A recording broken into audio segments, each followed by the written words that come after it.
उपयोग किया है। परिवार पहचान पत्र के माध्यम से योजनाएं हैं, सबका लाभ लोगों को मिल रहा है और लोग जो बड़ी उसकी प्रशंसा कर रहे हैं। तो एक जो मुख्य उद्देश्य है इसका वो पूरा हो रहा है। साथ ही जनता की अपनी कुछ कठिनाइयां होती हैं, कुछ डिमांड्स होती हैं, ऐसी जो समस्याएं, सुझाव, डिमांड्स ये सब हम लेते हैं। प्रत्यक्ष लगभग 100 के आसपास लोग तो बातचीत भी करते हैं। बाकी लोगों से हम उनका लिखित कागज भी लेते हैं।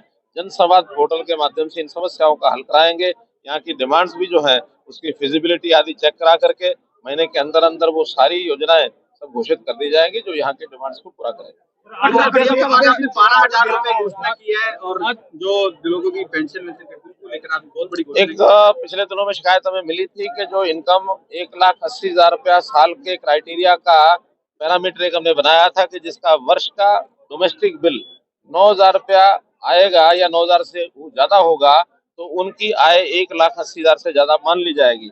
लेकिन शिकायतें काफी हमको जो मिली हैं, हमने उसका एक सर्वे भी कराया है। उसमें से ये ध्यान में आया कि इस बिल को और थोड़ा राशि को बढ़ाया जाए, तो उसकी लिमिट 9,000 की बजाय 12,000 रुपये कर दी है। और 12,000 रुपये से ऊपर का अगर बिल होगा तो निश्चित रूप से उसका 1,80,000 इनकम मानी जाएगी। अन्य पैरामीटर इनकम को असेस करने के बाकी जो है जो पहले की तरह बाकी रहे।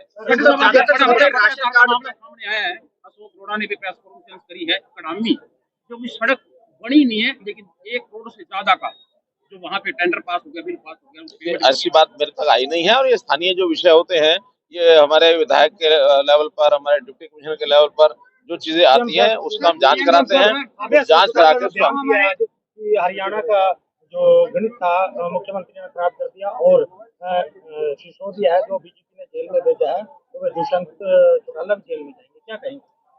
देखिए, कौन जेल में जाएगा कौन नहीं जाएगा इसके बारे में मैं कोई भविष्यवाणी नहीं कर सकता हूँ।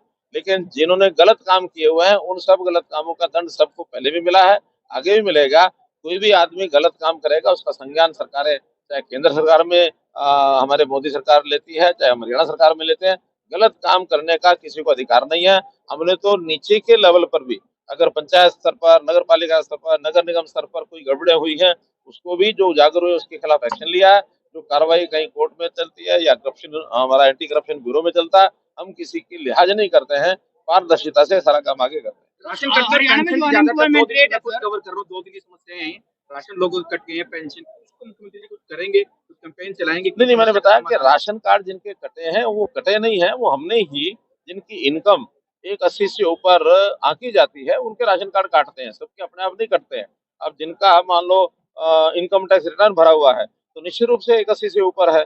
और जिन परिवारों में मान लो सरकारी नौकरी किसी की लग गई है या प्राइवेट नौकरी भी 15,000 रुपए से ऊपर लगी है तो गणित है 1,80 से ऊपर का है, तो इसलिए ऐसे लोगों के ही राशन कार्ड कटे और किसी के नहीं। गलती से किसी का कटा हो तो उसको ठीक करने के लिए जो समय दिया जाता है उसको हम ठीक करने के लिए तैयार हैं। आज एक जो रियायत दी है वो मैंने आपको बता दी कि बिजली के बिल के कारण से जिनकी इनकम 1,80 आंकी जाती थी 9,000 रुपए की लिमिट से, अब उसको लिमिट को 12,000 कर दिया है। 9,000 से और 12,000 के बीच में अगर कुछ लोग ऐसे राशन कार्ड कटे होंगे तो तुरंत उनको बहाल किया जाएगा। जो भारत के अंदर अनएम्प्लॉयमेंट रेट है वो 38% है, इंडिया में सबसे ज्यादा हरियाणा की अनएम्प्लॉयमेंट रेट एकदम गलत है, ये आंकड़े गलत हैं। जिसने भी किया है ये एक मैलाफाइड इंटेंशन से करते हैं। हमारे यहाँ एक एक परिवार का, एक एक व्यक्ति का डाटा हमारे पास है। कौन अनएम्प्लॉयड अपने आप को सेल्फ डिक्लेयर्ड नाते से जो कहता है हम उसी को अनएम्प्लॉयड मानते हैं। वो संख्या अनएम्प्लॉयमेंट है। मैं आप मीडिया में काम करते हैं ना, मीडिया में काम कर, मैं मीडिया में तो मैं तो आप पीछे हटिए, आप पीछे हटिए, ये मीडिया की बात हो रही है, आप पीछे हटिए, एकदम पीछे हटिए।